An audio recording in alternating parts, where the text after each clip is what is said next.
Welcome C3 family and crypto connoisseurs. Hope everybody's having a really good morning. My name's Jake. We're going to bring you a little live stream this morning, pre-recorded, but we're going to show you some technicals on the market using Market Cipher. So real quick, I just wanted to jump in and show you guys right here. We're looking at Tezos. So every morning we do a coin of the day over on our Instagram. You can find it over here.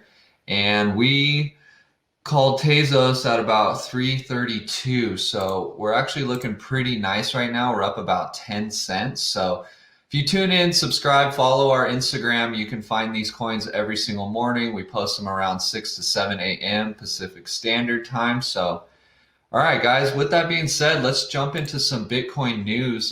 There's a Bitcoin beach town in El Salvador that's bustling with growth after Bitcoin becomes legal tender. So ever since Salvador passed a bill that was approved by supermajority in the Salvadorian Congress, legalizing Bitcoin as legal tender in the nation, the country has remained in the spotlight.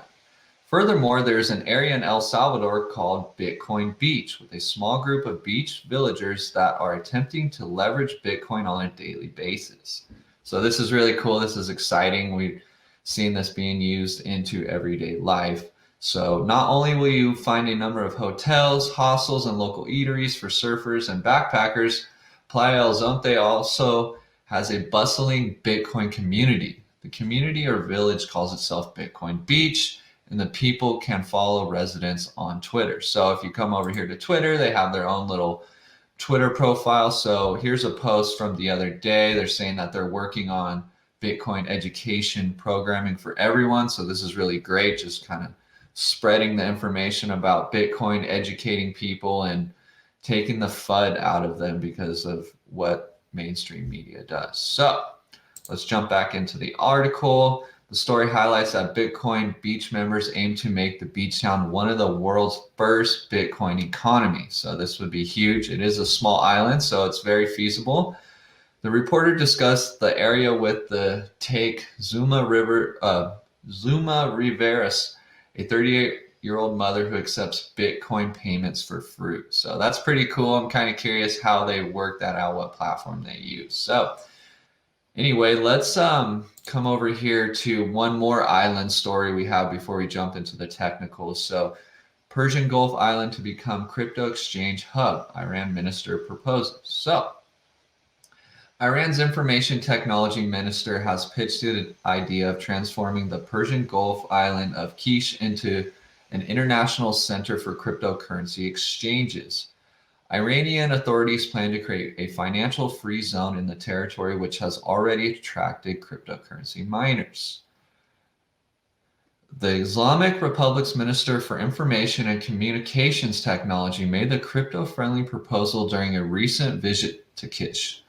The 91 square kilometer island, situated right off the Persian Gulf coast in southern Iran, already hosts one of the country's free trade zones. So Kish has the infrastructure to emerge as a hub for international crypto exchanges in the region. Authorities need to start talks with neighboring countries. So Kish Island is a popular travel destination in the Persian Gulf with numerous shopping malls and hotels. The island's permanent population consists of around 40,000 residents, but its tourist attractions and free trade zones status are a magnet for millions of visitors each year. So this is really big. This is important. We can see Bitcoin being used just like at Bitcoin Beach, as a normal currency for trade. So electrical power, this is a big story for Elon Musk. Electrical power generated on the island cannot be transferred to the main land, and crypto miners are welcome to use the excess energy to mint digital currencies, the Financial Tribune noted. So that's something I wanted to show you guys, people talking about energy and all that stuff. It's kind of got to take it with a grain of salt. So let's jump into the grandfather right here, Bitcoin on the 1-day chart. So right now what we're looking at is we're looking a little bearish for the day. We still have 10 hours, so just under half. So let's kind of break down a smaller time frame. Let's go over to the 2 hour. And on the 2 hour, we're seeing a blood diamond. So last time we saw something like this.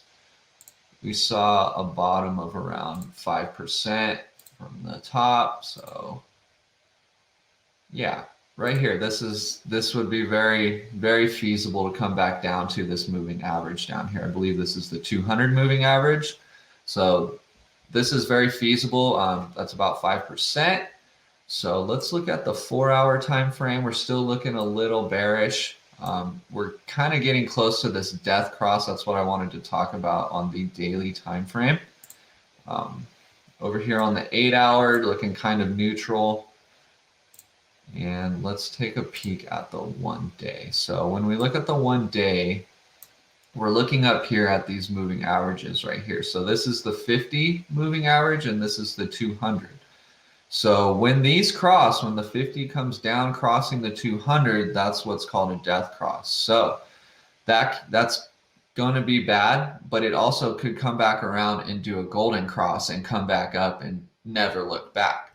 So we're watching these moving averages very, very closely. If you're not familiar with how to put these moving averages on your trading view, you come over here to FX, come up here, type in MA, moving average, click that, come over to your drop down, and right here at moving average, it actually puts a default of 9, so you come over to settings and then you can change whatever